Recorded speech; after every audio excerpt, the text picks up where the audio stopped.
This is Murray O'Neill. I have the honor to chair this initial session Tuesday morning. I'm from Leamington, Ontario, Highline Produce. We're going to be dealing with the general question of human resources, an area which I'm afraid has been not handled as well as it might have been over the years by the mushroom industry. Mushroom growers like to grow mushrooms and hate to be encumbered by other matters such as people concerns, marketing concerns, etc. And it behooves us to recognize the need for taking very careful care of our human resource. Any industry that finds that its cost expenditures are more than 50% involved with meeting payrolls, had best be looking to its human resource story and to have good people around to help take care of the human resources. Our first speaker this morning is certainly well known to all of you. Pieter Vedder, and I'll read his bio because it's very interesting. Was born in 1929 in the Netherlands, son of a market gardener, and he studied horticulture and horticultural engineering in Wageningen, and he has a degree in teaching. He began to work for the Dutch government in 1955 as an extension service officer to help develop the agro industry in the southern part of the Netherlands. He has a special interest in mushroom cultivation and got involved in mushroom research and training. He worked under the legendary Dr. Peter Bell and his wife at the Dutch Mushroom Experimental Station in Horst for several years. In 1963, he established the world's first mushroom growers training center in Horst, where he has been a director for almost 20 years. He wrote a book about mushroom growing called Modern Mushroom Growing, which I think was initially published in English in about 1981, although I'm not sure about that date, and it's been since translated into 8 other languages. He has been the co-author of other publications as well about the cultivation of edible mushrooms. In 1982, he received the Sinden Award in recognition of his contribution to the mushroom industry. In 1983, he accepted the function of Vice President, Training and Development for Campbell Soup Mushroom Division and moved to the USA. In that function, he traveled all over the United States and the globe, lecturing, visiting farms, research centers, etc. His wife, Mariette, his constant companion, has developed herself as an expert in the field of mushroom harvesting, post-harvesting, and quality control, and has certainly been a great help to a number of farms, including ours, in that capacity. She reorganized harvesting and introduced training programs on big farms in various other countries. Since March 1989, both started working for Vungay del Montello, the biggest mushroom producing company in Italy. In March 1990 through April 1992, they worked together in Indonesia at the biggest mushroom farm in the world. They commuted from Dublin, where they have again taken residence. In 1993, both became American citizens, and although retired together, they still do international consulting. I don't think they really know what the word retired means. Their favorite hobbies are gardening, the Dutch colorful way, as well as photography and music. Mariette also imports and sells special gift items from different countries. I'd like to present to you Dr. Pieter Vedder, who is going to talk about training, the key to success. Pieter?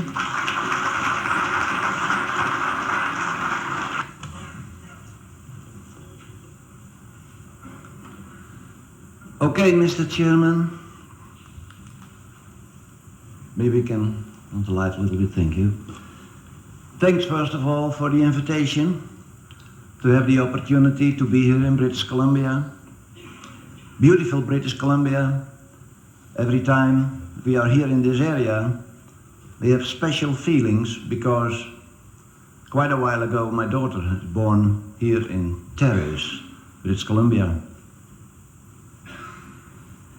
As most of you already knew, or as you just have heard in the introduction, I have spent indeed most time of my life, almost 40 years, in the mushroom industry, mainly in extension service and training, and beside that as troubleshooter, consultant. And as Mr. O'Neill told you, my wife Mariette is also in the same business, and she is specialized in harvesting, quality assurance, and so on. And most often we work and travel together. And indeed, I'm retired now, but you all know if you are really infected, it seems to be very difficult to get rid of that addiction. In those different positions, and over such a period of time, we could say that we have seen it all. Good, bad, right, and wrong. And therefore I appreciate today's opportunity to share with you some of my thoughts and experiences in those fields. I like a good discussion, and there is always a chance that you pick up an idea. Talking about experience, there constantly should be one thought in the back of our mind, like this saying: if we don't learn from our mistakes, there is really no use to make them. First of all, today, I like to take the opportunity to convince you, if that's still necessary, that the key for making a mushroom operation successful, or as you say, the blueprint for profit, is having a number of well-trained, skilled, but above all, very dedicated people working as a team. There are numerous examples of how important people are in making a mushroom farm into a profitable business. As I have said already many times in the past, mushrooms don't grow on aluminum racks, but on well-prepared, nutritious compost. Whether that compost is in a plastic bag on a bamboo shelf or packed in a brand new plastic tray or metal rack. We have to realize that mushrooms don't grow better after the installation of a computer, as long as, for instance, in the compost or the casing layer is bone dry, or the distribution of the supplement is very poor. Several bigger mushroom producing companies have different growing facilities, ranging from old American doubles to the most modern type, high investment farms complete with tunnels, aluminum shelves, including the most sophisticated computer-controlled air conditioning system, etc. Now, ask around what kind of farms over the years have been the money makers. Ask them if the most sophisticated farms, as a matter of course, also have been the most profitable ones. I know the answer. I know that sometimes it's even the opposite. The old, entirely written off old tray or bed farm is still making some money, while the most sophisticated new one has a hard time to break even. It's obvious that in the first place, the people running that farm are the determining factor, and not so much the technical facilities, the technical qualities of the facility. We all know that a mushroom farm more than likely will have its ups and downs. Periods with high yields and good quality product will alternate with less profitable times, up to even deep trouble because of virus, green mold, or whatsoever reason. A good question then, in this respect, could be, Do we see more constant yields or less problems on the most sophisticated farms? In my lifetime, I have seen hundreds of mushroom farms and perhaps thousands of crops in countries all over the world. Most often, we are called to do some training or a farm review when there is a problem. Whether there is a severe virus outbreak or just low yields or poor quality, for whatever reason. By experience, I can say that as much as 60-70% of the cases, or even more, the problems are related to compost quality. In such a situation, it hardly makes any difference whether the farm is old-fashioned or state-of-the-art. Poor quality is more related to crop management, for instance, by creating overpinning, and even more so with the harvesting technique than with the facility. We can see overpinning, bone-dry beds, or trash underneath the beds, on the floor, on old-fashioned farms as well as on the most modern ones. If we start picking too late in that first break, we will end up with poor quality, and even the most sophisticated and computerized climate control system cannot change that, because this is a management problem.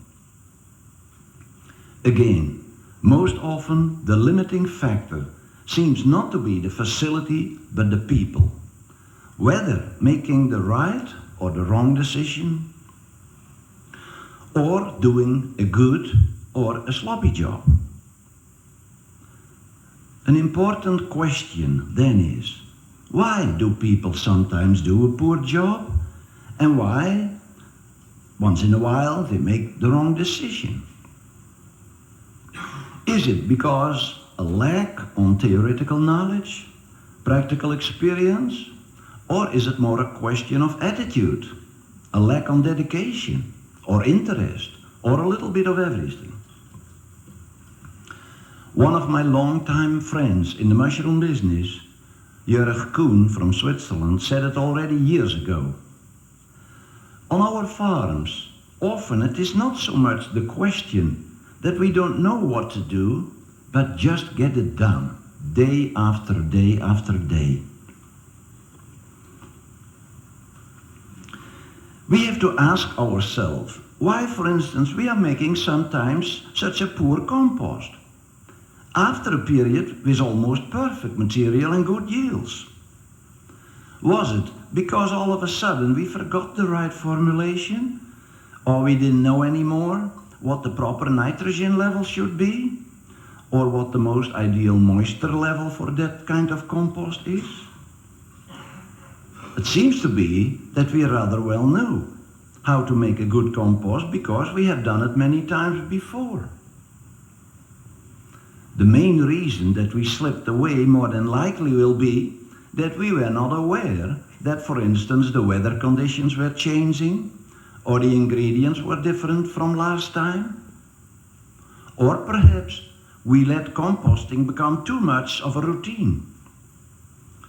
It also could be that somebody came up with a brilliant idea and changed a number of things himself without any good reason, and not realizing the consequences in full.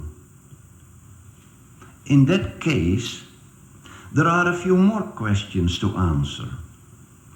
Was the farm manager aware of the changes, and did he agree? Or, as we by experience find in most cases, the farm manager didn't even know that somebody made those changes. And this can happen mainly because he likes to manage that operation from behind his desk. And he is not enough on his feet, and therefore he really is not in touch with what's going on the farm or on the compost lab. Perhaps there are too many meetings going on. Meetings about safety, pesticide application, etc. All important, but they result in taking away the people from their number one job and number one responsibility. Again, if the yields are low and the quality poor, we mostly like to blame the facility and the equipment, but more often it's the people and in particular management. Of course, a good compost turner or a pre-wet machine can help a lot to make a good compost, but only if there is somebody behind that machine who knows to operate it and who's willing to pay full attention to his job, again, day after day. Even the most expensive compost turner can't change the moisture level of the substrate. And even the newest pre-wet machine can chop up the straw in too short pieces if it is running too fast or used 3 or 4 times in a row with already brittle straw. Of course, a sophisticated climate control system can help to create a better growing environment for the mushrooms, but only if the people who have to work with it do know how to use it. That high-tech climate control system, for instance, cannot solve the hot spot problem created by overfilling or poor supplement distribution or poor mixing. So, before making a decision on investing quite a bit of money in new technology or sophisticated equipment, we perhaps should think first about investing in people. I am convinced that the money spent on training and improvement of the team spirit and the working conditions will guaranteed have a better payoff.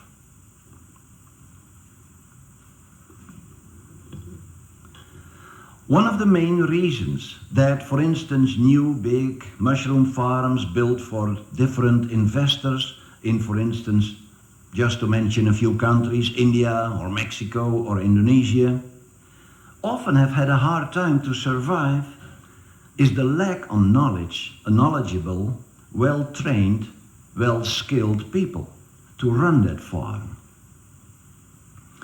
It almost sounds as if I am against new developments against high-tech facilities. And that's for sure not the case. You should know better. I've been strongly involved in a number of them. But the point I try to make is that the introduction of a sophisticated new system or a modern piece of equipment not automatically will solve a problem or will result in higher yields. The people have to do it. We all know that if we start picking too late in the first break, that this will have a very negative impact on the quality of the product. Therefore, if we see that kind of poor mushrooms with long stems and stretched veil and partly already open, the conclusion could be that we have to spend more time and effort in training the harvesters, the pickers. This might be true, but perhaps the first person in need of training is the one of the staff people who is holding the pickers off from starting picking in time, believing that the yield will be quite a bit higher that way, and that is what he is most interested in. However, we can't put all the blame on that person for this behavior, because often it's for the biggest part the system which is wrong. The incentive systems are mainly developed years ago in a period that most of the farms were just quantity driven. The more the better. However, that philosophy doesn't work anymore on an already saturated market where buyers are more and more just interested in quality. We have to have a different approach. the situation has changed dramatically. It's well known in the mushroom world that the Dutch mushroom growers often have been ahead in the industry. Although most of the farms in the Netherlands are small or medium size, they still can have the advantage of the bigger scale producers because of their strong organization and also their high standardization level. This standardization does not only apply to the facilities, like the size of the tunnels or the width of the shelf beds, but includes also the compost and casing preparation and most of the growing techniques. That makes training and guiding of the Dutch growers quite a bit easier and also more effective. Almost everybody has the same type of facilities, is using the standard ingredients, and is following more or less the same growing procedures. And all this makes a discussion about different subjects between growers in, for instance, a classroom, much more prolific. Another important factor in the success of the Dutch training system is the availability of a well-equipped and almost complete full-scale instruction farm, so that teachers and instructors are not just walking textbooks, but speak the grower's language. They also can have the necessary practical skills and experience. Another big advantage for the industry from having such a training center is the availability of a pool of young, well-educated mushroom growers. The Dutch Mushroom Growers Training Center is, in my opinion, a good example how a training system for the mushroom industry could be set up. Also, the Canadians have put quite a bit of money and effort into training activities. Everybody in the industry has to be convinced that each person who starts working on a mushroom farm in growing should have a good understanding of the fundamentals of mushroom growing, including some knowledge about chemistry, physics, economics, etc. If one has a good knowledge about the basics, it will, for instance, be much easier for him or her to make the proper decisions if the situation is changing. Like, for instance, the effect of the outside temperature on the composting process, or the interaction between the relative humidity and the evaporation rate and bacterial blotch. It is worthwhile, of course, to organize this kind of, let's say, high-level seminars or conferences, but we should not forget the training of the workers. Also, especially for the somewhat smaller growers, a problem in participating also could be that the organizers of those happenings appear to have a strong preference for rather luxurious and therefore expensive accommodations. With respect for what researchers in different countries are doing for the industry, not all scientists are always good in making their findings understandable for a mushroom grower. Mushroom growers, on the other hand, often don't try to understand what researchers are saying. It is therefore in the interest of both parties that via training we continuously are trying to bridge that gap between researchers and growers. A good teacher who understands both sides can be a perfect instrument to build that bridge of better understanding. The bigger mushroom producing companies can afford to do the training of their employees themselves. Although, to my knowledge and experience, only a few of the bigger companies have a somewhat structured training program, and as far as I know, none of them have a specialized teacher. In most cases, the young newly hired employees have to learn from seniors. They hopefully will copy the good things, but eventually the bad habits too. They will have a hard time to judge between true knowledge and fairy tales. In countries with a relatively big number of growers with small farms, the training of young mushroom growers has to be organized, whether by government or by growers' organizations. Again, good examples of providing learning opportunities for growers are the Dutch, the Canadians, and in a way also the British. Here are, in my opinion, good opportunities for the supply companies, compost producers, spawn makers, etc., to offer workshops and seminars or short courses to their customers, the way Campbell's Fresh is doing it already for several years.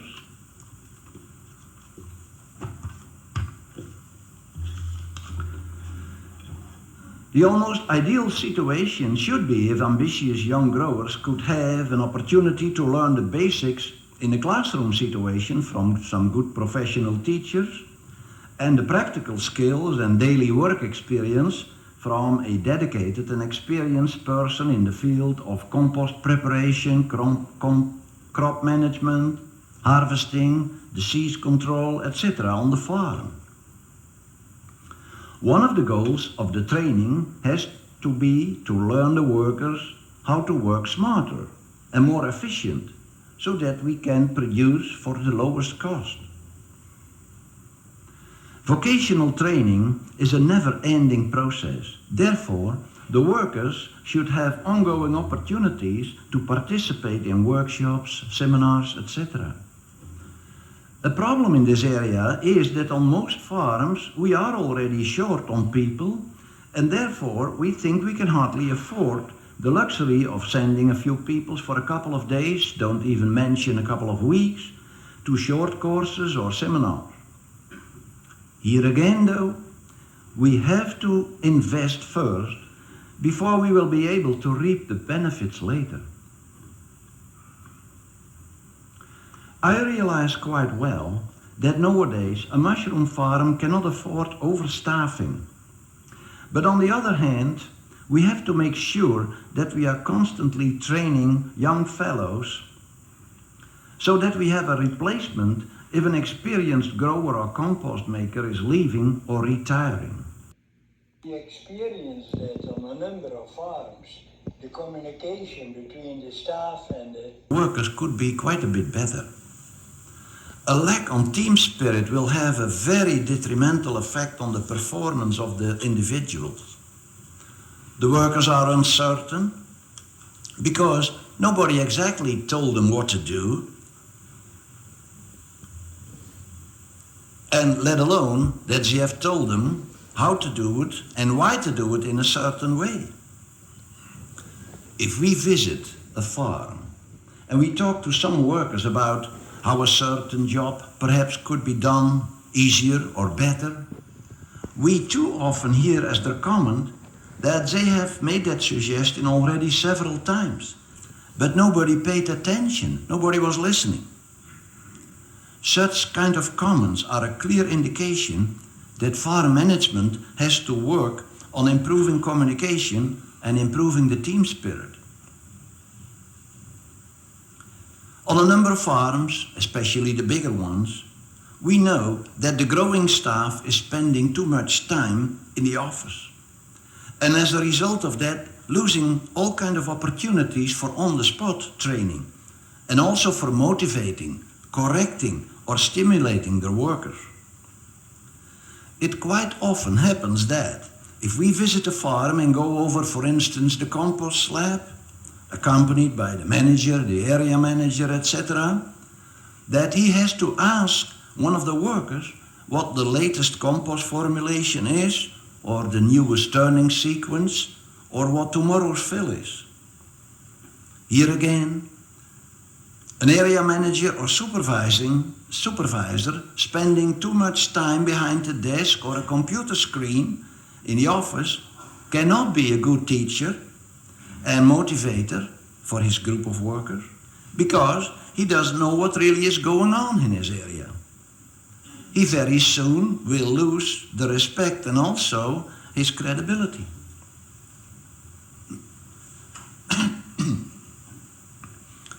On a number of farms, the so-called staff meetings are not so much more than a prolonged coffee break, hardly structured, with a low discipline level, and therefore not so very efficient. The production costs nowadays are so high and the margin is so slim that we cannot afford wasting valuable time anymore. The farm manager, first of all, should try to limit the number of meetings and has to prepare an agenda. By turn, somebody should take notes, and each meeting should start with a short discussion of previous meetings' minutes. Are things taken care of as promised to do so? And what are the results? If it is not done, there should be a good explanation. Why not? Meetings should preferably not be held in the morning, that way taking away people from the farm at the time that they are needed most. We should not restrict that kind of meetings to just area managers or supervisors, but let by turn always one of the workers participate. That's also a good learning experience, and often it's surprisingly beneficial for both parties, if we at least are willing to listen. Knowledge and experience in a team has to be guided and organized in such a way that it fits in the total process. There has to be a certain discipline level, and the members of the team have to be also loyal. It's a great thing, of course, that every worker on a farm has quite a bit of knowledge and experience about making compost, growing mushrooms. However, if the organization is weak and the communication poor, there is also a danger. We have seen more often that some people, after, for instance, visiting another farm or going through a course or seminar, started trying to do things different on their own. You only, as you know, need 2 or 3 people each going in different directions to create a situation on a farm where at a certain moment nobody knows anymore where to go. If a farm is doing reasonably well, there really is no need for real changes, but there is always room for adaptation and some fine-tuning. Suggestions for fine-tuning, however, have to be subject of groups discussion first, so that everybody knows about it and can do his or her part to make it a success. For years, management almost completely ignored the fact that the harvesters play such a key role on a mushroom farm. Not only do they form a big part of the total labor cost, but even more important, they can make or ruin the product.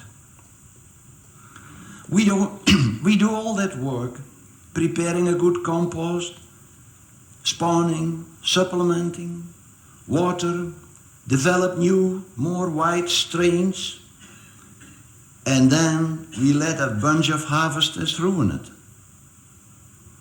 Now, under the high pressure of a very strong, almost global competition, most farms start realizing that for a long time we have been too much quantity driven in everything we did, and that we forgot the most important marketing issue, quality and presentation of our product.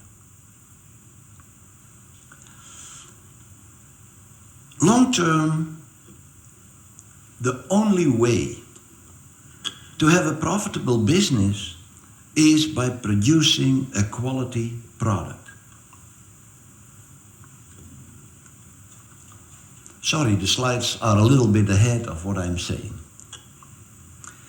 We only know a few farms where they have an ongoing and structured training program for instance, newly hired harvesters. Most often, we give a new picker a knife, a rake, and some trays and tell them where to go. so that they can watch and learn from their colleagues. With some luck, if his or her neighbor picker is a good, well-experienced one, there is a chance that he or she is learning it the right way, collecting fast a good quality product and leaving the beds undamaged and clean. More chances, however, are that he or she is already learning the first day how to rape the beds, bruise the product, and pull up so much casing material that he or she is picking the next break at the same time. Even the supervisor can't help them because they are not a good picker themselves. They never have learned it. They are just parading in the front part of the room and corridor with a notepad, punching holes in picking slips, babysitting the pickers and whatever. Their hands are amazingly clean, and they seldom view the top bed or the lowest bed in the back of the room. Let me ask you, how in the world can somebody try to learn somebody else, for instance, to play the piano, if the teacher can't play himself? Can you imagine a situation where somebody is instructing you how to drive a car, but he has to admit that although he knows how it works, he never has driven a car himself? Maybe this sounds somewhat silly, but one can almost see daily this kind of situations on a mushroom farm. Especially in the harvest area, we can find people responsible for training, organization and supervision of the harvesting who themselves hardly, or even worse, never ever picked a mushroom themselves. If you recognize this situation on your farm, you have to do at least a couple of things.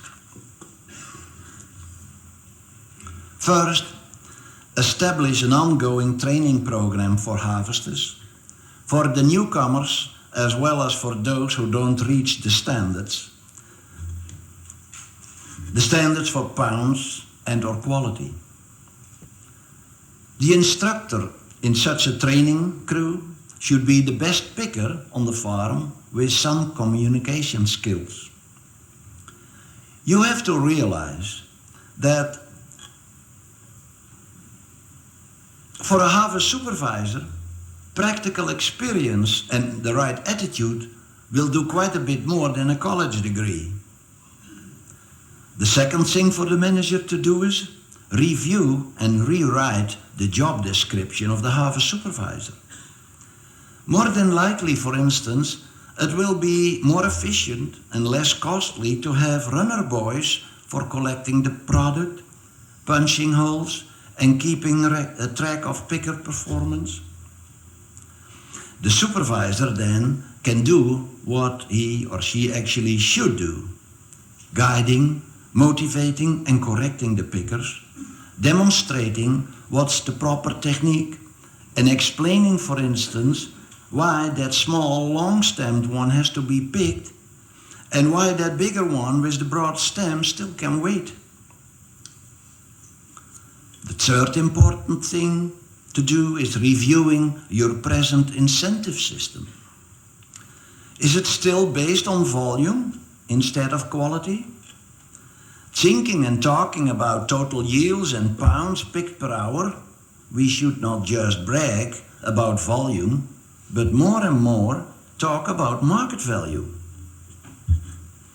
Under the present market conditions, it could well be that a farm is making money with a 5.5 pound yield and good quality and sizable fresh market product, and that another farm is losing money with 6.5 pounds but poor quality stuff, and therefore more than likely high cost as well. Let me see that I can make up. There you go. Our incentive system should create an attitude towards efficiency and quality first. The ideal incentive system could be to make the farm a kind of profit center for everyone by profit sharing, give the workers part of the profit, but also give them part of the responsibilities.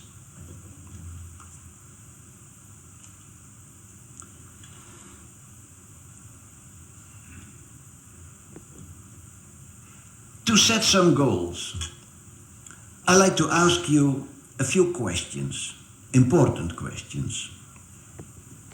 First of all, do you agree that the only way to survive in the mushroom business is by controlling the cost and producing a high quality product?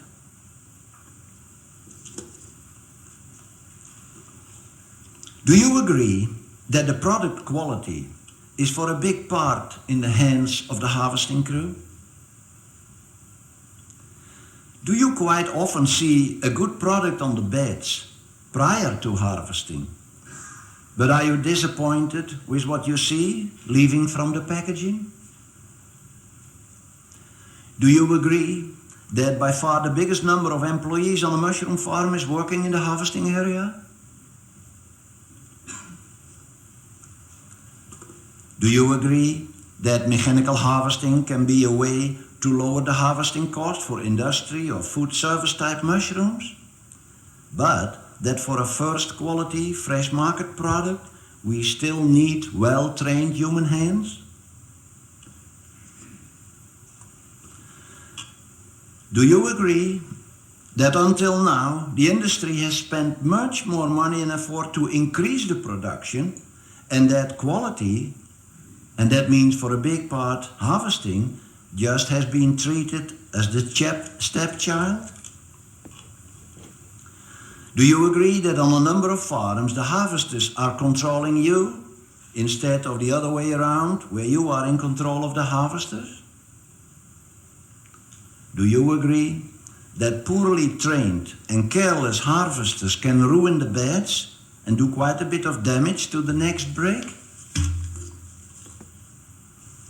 Do you agree that harvesters play a very important role in preventing or spreading diseases like virus, nematodes, green molds, etc.? Did you ever find in a mushroom book a chapter about harvesting, or a more or less all-round training manual for harvesters? Mariette finally wrote one in cooperation with Sylvan. Can you sum up how many lectures have been given on harvesting, on all conferences, short courses, etc., over the last decade?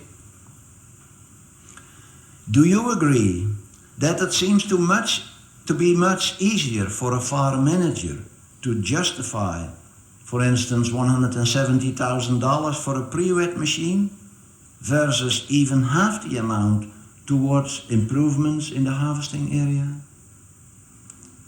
If you have to answer most of these questions with yes, you know you have some work to do after coming home from this conference. Thank you very much.